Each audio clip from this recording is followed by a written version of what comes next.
Hey everyone, Curse Deck Builder here, making our way to 10,000 decks assisted, and here we have Maraxus of Keld Voltron. The deck comes to us from Rich, who has been gracious enough to support the channel to bring their deck to the front of the list. Thank you so much, Rich. It really means a lot. They say, I've been tinkering with this commander for years. The problem I find is standard mono-red problems, card draw and speed of the deck. I've also found that, for the most part, Maraxus flies under the radar until the first big swing, and then after that, all eyes pop on me. Not a great thing for Voltron. They say that they've been building and rebuilding this deck for years, and it's their baby. There's probably better mono-red Voltron cards and flat-out better Voltron cards altogether, but I refuse to change it. I do appreciate that. It's a lot of fun to play a commander that, may not be the strongest one, but it's your commander. And that's a lot of fun, and I think honestly the point of the format in a lot of ways. And once again, power level isn't always what we're going for here. We're going for deck success. Does the deck do what it aims to do? Can it set up the board it wants? Can it get the attacks it wants to do? And we can definitely work on that. All right, for restrictions, Rich says they don't have many restrictions on budget. This is my expensive card dump deck. Perfect. So we'll see what we can do. Before we get into it, as always, this deck list that we're going to be looking at will be in the video description below. And I highly recommend that you open it up. You can pause this video, open it up, take a look, or listen to me and take a look at the same time, and see what kind of cards are in there. See what kind of cards you would change yourself without hearing what I like and I dislike, because this is how we become better deck builders, by practicing. And while you're in the video description, you can see that there's a link to a form there that you can use to submit your own deck to me. And if you would like your deck to be the next deck I look at, you can click a button down there to bring your deck to the front of the queue like Rich did. All right, so who is Maraxus of Keld, and why are we using them as our Voltron commander? This is a very Bane-looking tough guy that I really like his style. I don't even understand why he needs I was going to say knife, but considering how big he is, it's probably a sword, but I feel like he could just punch his way through anything. So he is a 6-mana star human warrior. We can confirm that with the Oracle text. Though it doesn't say on the card, we know it's a human warrior. He says, Maraxus of Keld has power and toughness equal to the total number of untapped artifacts, creatures, and lands you control. And before you ask me, yes, it's untapped artifacts, untapped creatures, and untapped lands. It's a bit of a linguistics trick there that drove me up the wall for a few minutes. I had made this entire video, planned this video knowing that it would be untapped all around, but then I kind of panicked and had to re-record the beginning because I wasn't sure what was going on. So, how do we use this commander? Well, the more permanents that are artifacts, creatures, and lands that are untapped we control, the better Maraxus is. And then, most likely in our second main phase, after attacks, Maraxus will lower in power as we tap our permanents to establish our board. Now, this is kind of interesting because this means a few things, right? It means that the turn that Maraxus comes out, if you only have 6 mountains, well, he comes out as a 1/1. And if for some reason someone taps him down, well, then he dies because he has 0 toughness. With that in mind, we also have to be aware of what kind of permanents we're using. There's some really good enchantments with red, but they don't actually buff up our creature even a little bit. So we might be a bit limited on those cards. Furthermore, I think our best bet is going to be looking at tokens and artifact tokens to buff this creature as high as possible. Remember, the goal with a commander like this is to deal 21 damage. 21 damage with a commander is lethal, and if we are doing less, the next threshold to hit is 11. Because with 11, it's 2 hits with a double strike or over 2 turns to defeat an opponent. All right, let's take a look at the deck itself and let's see what's going on here. We can see right off the top, we've got a lot of treasure enablers in Ragavan, Dockside Extortionist, Magda. There's a few more that I've seen here. Togo makes rock tokens, which are really fun. Goldspan Dragon makes more treasures, and there's a few more here. Let me see. That make treasures, but for some reason I can't find them at the moment. Where's that axe? I know there's a big, yeah, the Reaver Cleaver definitely makes treasures.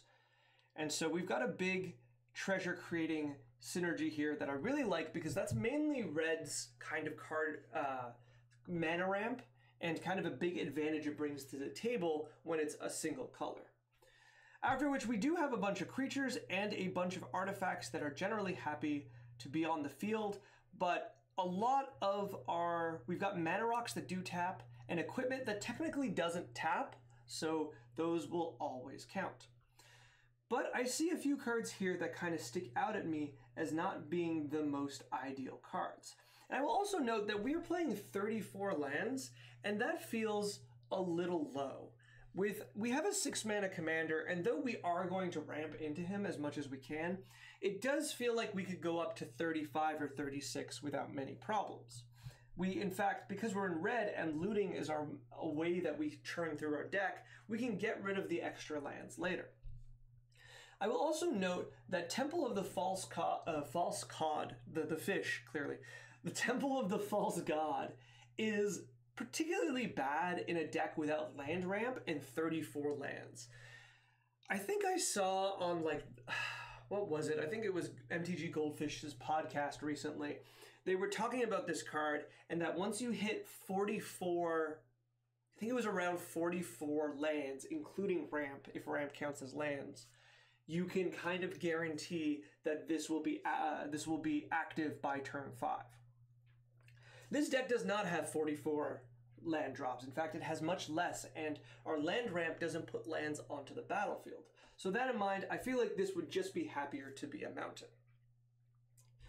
Looking down, something we like to do is to look at our... Sorry, I'm not used to Archidect. Archidect. Weird. It feels so wrong for a lot of reasons. All right, so we can see that we have a curve, and we generally want to look at the... I also hate that this is just right in the way. We can see that we've only got a few cards at 6 mana, which is fine because that's the mana cost of our commander, Cage Sun, Godo Bandit Warlord, and I think just our commander. Yes, and then just our commander. And these are the cards... We don't want a lot of cards at the same mana cost as our commander, but at 6 mana, it doesn't matter that much. That's a very high cost, and we only have a few cards. But 3 mana seems to be very much so our middle point, and then we kind of drop off. I'm just not going to mouse over this. And we drop off after that. I think the curve is fine. 9 mana, as always, is Blasphemous Act, but 8 mana is... What's at 8 mana? That's a good question. What is at 8 mana? Oh, Insurrection, right. And Insurrection being our 8 mana card, I think is fine because this is kind of our I win the game button, so that's all good. Overall, the curve is really, really nice. I just want to point out at a few cards that I think kind of don't belong in this deck. And what we'll do is we will go mainly in the creatures, I believe. So, Brash Taunter feels like a particularly strong card. Oh, I see, you make it fight your commander. Even then, I don't know how much I like this. So, Brash Taunter comes out, it fights your commander, and then you end up doing, like, let's say 20 plus damage, ideally, towards one of your opponents. Okay, this is cool, but I wish it was all your opponents, right? I know we did recently a stuffy doll deck, and I know a few of these cards hit all opponents, and if you want this kind of effect, I haven't put it on my list, but you could use one of those, and instead of using Brash Taunter's activated ability, you can just force the fight yourself using Soul's Fire, or I don't know if we want to use Kazul's Fury, but like a Soul's Fire style effect to just do the damage to your creature. But that's going down a card, so that doesn't feel very good. But multiplying your commander's damage over all opponents is quite a multiplier, and I would really like that. With that in mind, Brash Taunter is a lot of mana. It's 5 mana, then you gotta wait a turn, and then you gotta fight. That's another 3 mana, tap itself. Your commander is losing 4 power to do this, which doesn't feel like a lot, but it is reasonably, like, you are losing quite a bit to do direct damage. And all that to do damage to one opponent feels pretty clunky, especially if we're trying to eke into a nice middle or upper level of power. I feel like this is just clunky and we can do a little better. Anger also kind of stands out. I'm going to give alternative haste enablers for this deck so that we can make sure that our commander is hasty every time he comes out. But mainly, I don't know, there's not a lot of easy ways to get anger into the graveyard. We have to kind of play around with our cards, and we have to get lucky to make sure we have discard, or we're playing anger out fairly, which is really not what we want to do. So though this is generally a really strong card in red, and mono red especially, when we don't have the means to put him into the graveyard, I think he's a little weak. Stark of Wrath, who looks like Nicolas Cage, I realize, also kind of stands out as a weird inclusion. You destroy an artifact or creature, and then that permanent's controller gains control of this card.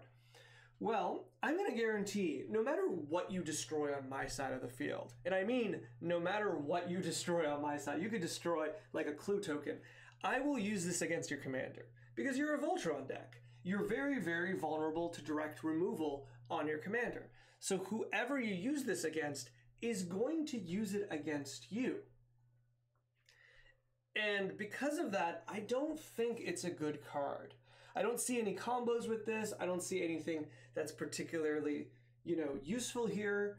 And though it's a very, very fun card, I just think it's too much of a liability. I appreciate the use of like fun ofs where you put one card you really like, and I recognize sometimes that can be your commander and sometimes that's in the 99, but this card is too much of a liability for your commander, so I would take it out for sure. Another card that's a lot of fun, but I just don't think it belongs here, is Dualcaster Mage. Dualcaster Mage is really good in decks where you can hold up mana and use it at instant speed to copy one of your own or your opponent's spells. Well, here's the problem. First of all, you can't really hold this up, on your for your opponent's spells because you really want to establish your board. The more things you put on the board, the stronger your commander gets linearly. And because of that, in order to hold up mana, you're basically not developing your board and you're getting behind. Secondly, a lot of Dualcaster Mage effect, like the strength of Dualcaster Mage, is to copy your own spells primarily. It is just not good advice to play this card out as my opponents will play good cards and I will get copies of them.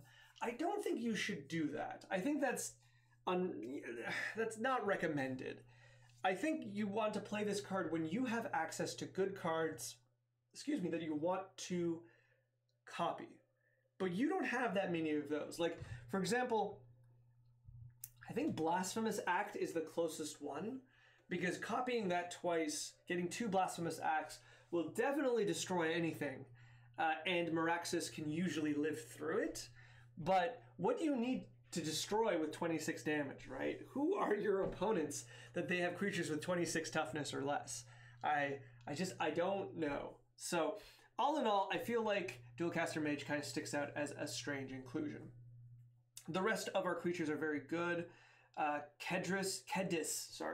Kedis is just a very, very good card in this commander, and I think considering that, we have Imperial Recruiter to recruit to either grab Dockside or I would say Kedis being probably the strongest card in your deck allows you to maybe take out multiple opponents at once. So really, really do like the inclusion here.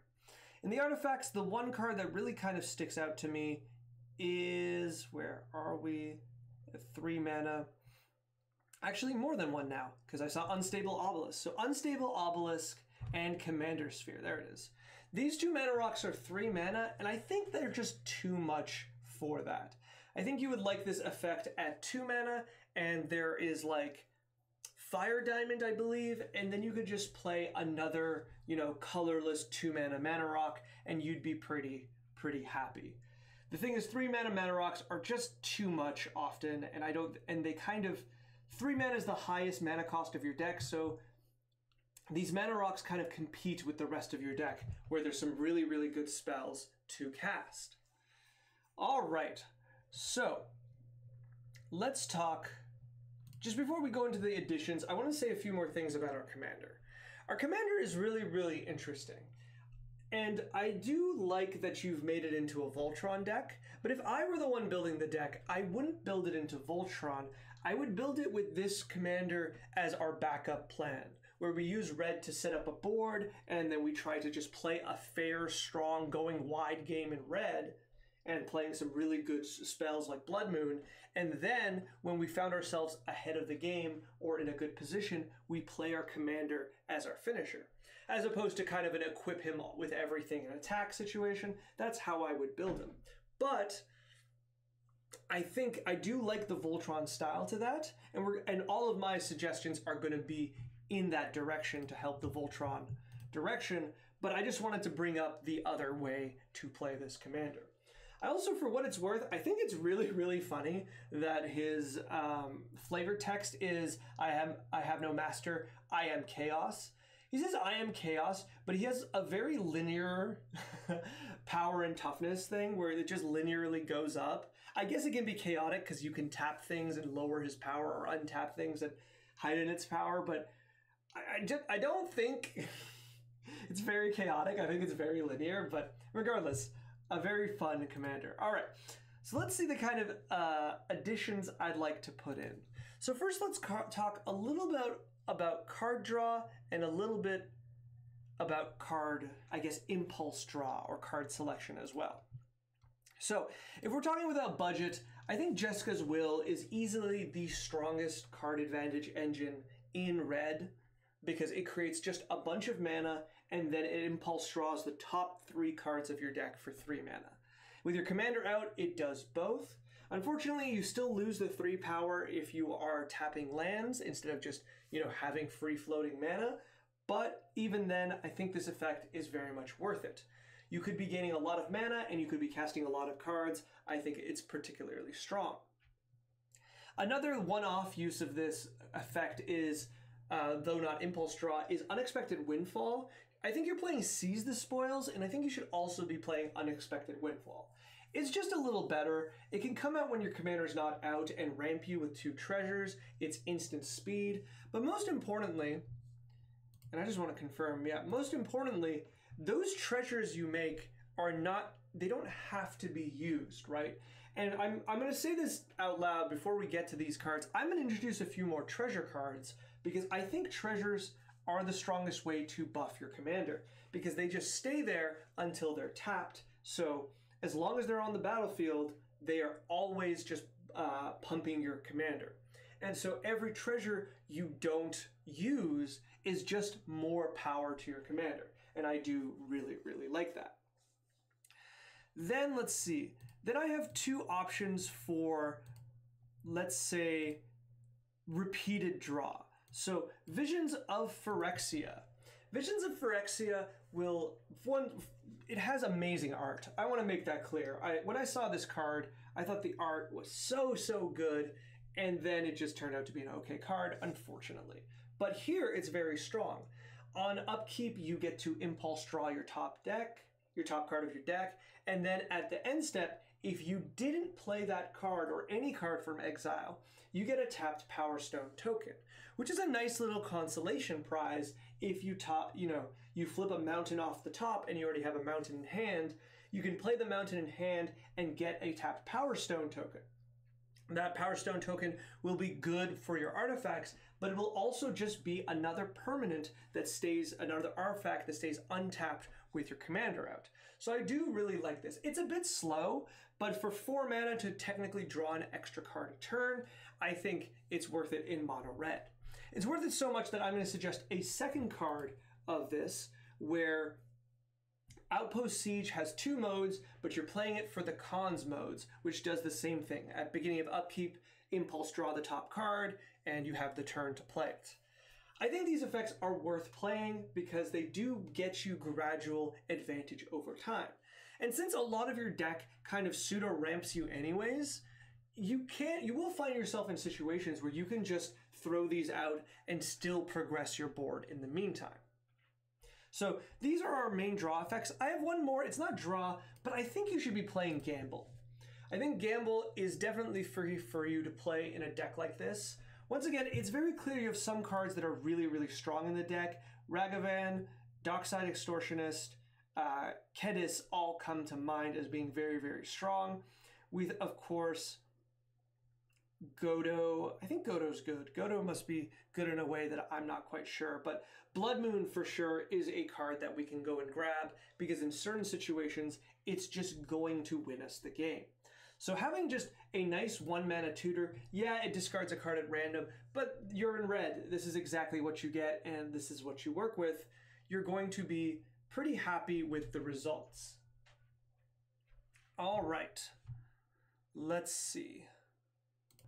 Now let's look at a few more things that I think the deck would benefit from.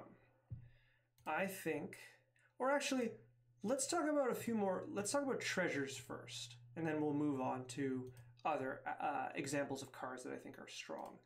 So easily enough, Professional Facebreaker I think is very, very good here as just another creature that has it so that when you hit with any creature to any player, and I think it's per player, so it doesn't matter how many creatures hit, but as long as you hit a player per player, you will get a treasure token. I could be wrong. It could be whenever one or more creatures you control deal combat damage to a player. Yeah, it should be for each player, so you can get more treasures this way. But the other thing that makes her really strong is that you can then sacrifice treasures to impulsively draw the top cards of your library. This will reduce the power of your commander, but at a certain point, it is card draw in a way, so you might be happy doing so. Another treasure token creator is Captain Lannery Storm. Same kind of rules. When she attacks, she creates a treasure token. She has the ability that when you sacrifice treasure, she grows in power, but I think you're just fine with having her attack into an opponent that can't easily block her to just create another treasure and just put more permanents on the board. After that, this is an interesting one. I just really like this card. Gilded Pinions is a equipment that gives flying, but when it enters the battlefield, it creates a treasure token. So I've mentioned this in a few other decks, and the reason I really like this is that it creates 2 untapped artifacts, which is relevant for this deck. The bonus here is that your commander works very, very well with flying, and so having this as an equipment and not just, a standing artifact makes it even better, as you can now start hitting with your commander and it has put in, 2 untapped cards. That being said, you can still spend the treasure off of this and you'll probably be pretty happy. I think this is just generally, it's a safe choice. It's not the flashiest card, but it's just a proactive card for your game plan. This one isn't necessarily treasure token creation, but works really, really well. Treasure token creation is Academy Manufactor. And Manufactor? I actually don't know how to say that, but the Academy Manufactor is really, really good in this deck because it basically triples the amount of permanents that your treasure creating cards make to make a clue and a food as well, which means if you are relying or using these strategies to put more permanents into play, you are putting triple the permanents into play. With that, your commander is growing 3 times as fast using treasure enablers, which I think is really, really cool and really, really strong. In addition, something that's worth noting is turning our treasures into clues as well gives us an out. Say if someone plays an overloaded Vandal Blast and all of a sudden we're going to lose all our artifacts, we can spend the treasure on clues to at least get something back before the Vandal Blast resolves, which I think is really, really good. I wouldn't think of this as an enabler for draw. I think of this as an enabler to just get way, way more permanents into play and grow our commander. Another one I wanted to say, but now I'm having second thoughts of, is Loyal Apprentice. Loyal Apprentice is really, really good, but I guess I'm just so used to playing lower mana commanders that the Lieutenant ability is always on, and so you're always creating 1/1 Thopters with haste. But now that I think about it, you want to attack with those Thopters, so maybe even though this is an artifact token generator, it doesn't particularly belong here. Yeah, okay, I'm just going to cut it out. I've changed my mind on that one. Then, a few other cards. Speaking of haste, Mass Hysteria is a particularly good card in a deck like this. We want our commander to have haste, it costs very low, and it has a very particular added benefit. And the added benefit is that when Mass Hysteria comes out, everyone is constantly attacking each other. And when everyone's constantly attacking each other, it means that they don't have blockers. This works obviously really well with your commander, but it works well with a lot of your other creatures that attack to create treasure as well. From Ragavan to Captain Lannery Storm, you just have more chances to get those triggers in and to grow your permanence of treasures and otherwise across the board. I think it's just a really cool card and will just really benefit your deck. Likewise, Crashing Drawbridge is very similar, where it is a 0/4 defender and taps to give creatures you control haste. Now, I want to take a second to talk about our commander and haste. There's so much to know about this commander. I feel like I'm coming back to this screen more often than I thought, because there's a lot of interplay that I think is really important. So, he doesn't work as well with haste as you'd expect, right? If I have 6 mountains and I have, you know, what do you call it? Mass Hysteria out, and that's it. That's all I have out. I play Maraxus of Keld. He comes out as a 1/1 because you only have 1 untapped creature. And then I tap him to attack with haste, and he dies because now I have 0 untapped creatures. Kind of funny. I haven't suggested more vigilance equipment, but maybe I should have to kind of get around this problem. But in these kind of scenarios, in order to haste out Maraxus, he's coming out with 6 power less by definition, unless you have another way of like creating temporary mana. But generally he's going to come out 6 power less and 7 power when he taps himself. That's really interesting. Now, I'm not saying that because of this, haste isn't worth giving to him. In fact, I think it's the opposite, because you haven't been spending those 6 turns doing nothing, right? You should be in a position that Maraxus still comes out and attacks with at least 6 power. Like, you should have like 12 permanents at least that count towards him, and then you lose the 6 lands. There, you got a 6/6. And I think that's still worth it. So I still think haste is really, really good. And late game, like late game, when you have tons and tons of permanents, you're still going to want him to attack with haste. So I think haste is still really strong, but you do need to think about it before you play him. If you play him at the wrong time, he's also very vulnerable to a card I'd like to suggest as well, which is Lightning Bolt, if I can, spell it correctly. Lightning Bolt is definitely a card you should be playing, and it is a card that's going to be used against you. If there is a chance that Lightning Bolt will kill Maraxus, they're going to use it then and there, because otherwise, most of the time, he's going to be just a bit larger than Lightning Bolt, because there's just going to be enough permanents that you can't tap anyways, that he's just going to be like at least a 4/4. So when you put him into situations where you have to tap out almost completely to play him, just be aware that haste isn't good, and that and then he's vulnerable to bolts and other such removal pretty easily. But with that being said, I think you're going to be happy with haste anyways. All right, the last few cards are kind of utility cards that I think are particularly strong in a deck like this. And I think, first of all, the other equipment I want to suggest is Shadow Spear. Now, there is a secret reason I'm adding Shadow Spear in it, which I will say as my next card after this, but the main reason is Trample is really good and Lifelink is really, really good. The activated ability is sometimes very strong, especially with abilities like Blasphemous Act, but generally you are playing this card for Trample and Lifelink. It also makes it so, should something go incredibly wrong and all your permanents get tapped, your commander is still a 1/1 when the Shadow Spear is equipped. I don't think that's very relevant, but it's worth considering. but really it's the trample and the lifelink. You're in mono red, you don't have access to life gain, and this can get you tons and tons of life, enough that you don't feel as scared about holding up blockers, right? Generally, I mean, to be fair, you're holding up blockers generally because it empowers your commander, but there's going to be situations where if you think of all of your, Ragavan style creatures, I think generally you're going to be pretty happy attacking with them because once they hit or when they attack, they will generate a treasure. So something like the Captain Lannery Storm that creates a treasure on attack is technically a free attack because though she lowers your commander's power, she then creates a treasure which raises it back up. So with that in mind, you might not always have enough blockers, and I think one hit with Maraxus with Shadow Spear is going to be really, really good, and you're going to be particularly happy, gaining that much life because it'll probably put you outside, a easy burn kind of situation. I just thought of this now, which was me typing in the side. Fable of the Mirror Breaker, that should be absolutely in here, right?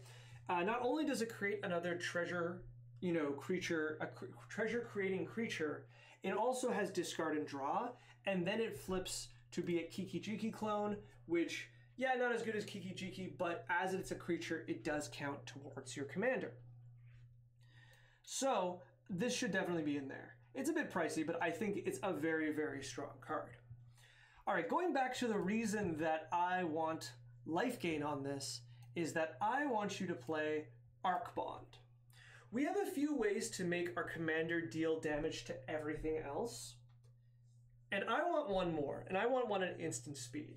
Arc Bond, with the right setup, wins you games. What happens is you attack, they block, you cast Arc Bond on the creature that's blocking, and ideally, if you have just a little more health than everyone else, especially with lifelink, then you will gain enough life to live through the chain lightning that destroys everything else on board, and ideally your opponents. With the right setup, this can do upwards of I have a hard time imagining how big your commander gets, but I think it's pretty safe you can get him to 15 to 20 pretty easily just by playing out your deck normally. So if he's at 15 and you Arc Bond, you're doing 45 damage to your opponents, 15 to yourself, but also 15 to every creature on the battlefield. Yeah, you're losing your commander, but if he has Indestructible, you'll keep him. But if you don't, that's fine because you should be winning the game from that point on. This is a ridiculous card. This also, just to be clear, does combo with a few other cards, like Blasphemous Act notably. This card now does 13 damage to when you use Arc Bond with Blasphemous Act, and it doesn't even have to be yours because Blasphemous Act is a very commonly played card. You just did 13 damage to each player, which can easily knock out players, especially when you're being aggressive. Otherwise, you can cast this off of your opponent's attacks when they attack with a particularly big creature and someone else blocks, or any other very powerful damage spell, which does happen here and there. If someone uses a meteor to do 20 damage, you've just done 20 damage to everyone and everything. I think that's really, really cool. So this is definitely one that I want you to play, and I think with Shadow Spear, with one attack, you become above the kind of threshold for Arc Bond to destroy you, and then you cast the Arc Bond on the next attack, or during that attack. I'm pretty sure you gain the life before Arc Bond triggers, because lifelink is instantaneous. And then when you do that, all of a sudden, you should be in a really good position, and your opponents are on very, very low life and are forced to play defensively against you and against everyone else. But would you look at that, you have more hasty creatures than anyone else, and depending when you use this, you might be closer to reestablishing a board. Another card that I think is particularly interesting in a deck like this is Relentless Assault.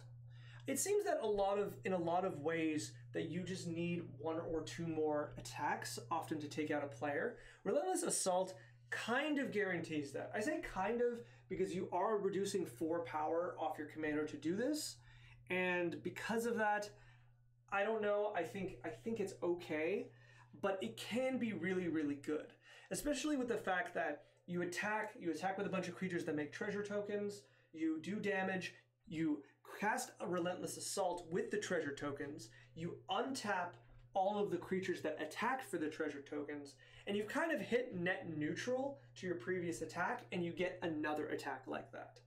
It's not perfect, but I think it's a pretty strong effect that can put you really far ahead in the right board. So I'm putting it out here. Then the last kind of big damage spell that I think is really worth considering is Chandra's Ignition, where your target creature you control deals damage equal to its power to each other creature and each opponent. Now, this wipes your board too, unfortunately, but once again, this is a spell that deals damage across the entire, like all your opponents, and once your commander is strong enough, this is a lethal 5-mana ability. And so because of that, I really, really like it here. The last one I really want to mention is Magus of the Moon. Magus of the Moon is just, Blood Moon. And Blood Moon is really good here, and therefore Magus of the Moon is really good here too. But it also counts towards your commander's, power and toughness. If you're in mono red, you might sometimes have to take every victory you can get in any way, and Blood Moon in general is just a really sweet way of doing that. People are really greedy with their mana bases in Commander, and you should punish them. Absolutely, you should punish them. When that 5-color sliver player shows up, you remind them of why good mana is very, very important. All right, I think that's generally the things I have to say. I think the deck is really, really fun. I think that besides the few inclusions in the deck that I think are weaker, I think the deck overall is really, really strong. It knows what it's doing, and it's definitely got a lot of strength behind it with a lot of very good cards. I've given, honestly, a lot of suggestions because this kind of deck really inspires me. I think that's really fun to play, and there's a lot of direct directions to go into, and I really do like that. I'll leave it up to you to decide how much you're going to edit it and change it, but I would love to see another draft of this deck. I think it looks really, really fun, and there's just so much fun of attacking with such a big creature and taking out your opponents in 1 or 2 swings. As always, if you'd like to send me a draft of this deck or a draft of any other deck, there is a link in the video description. And if you'd like to have your deck be the next one I look at, there's a link for that there. And if you could like, comment, subscribe, do the whole YouTube thing, it helps the algorithm, and I would be very appreciative of that. And especially Rich, thank you so much for supporting the channel. It really does mean a lot. We are making our way past 1% of decks completed. One day I'll be able to leave this place, and I'm going to be very happy to do so. All right, thank you so much, and good luck with the deck.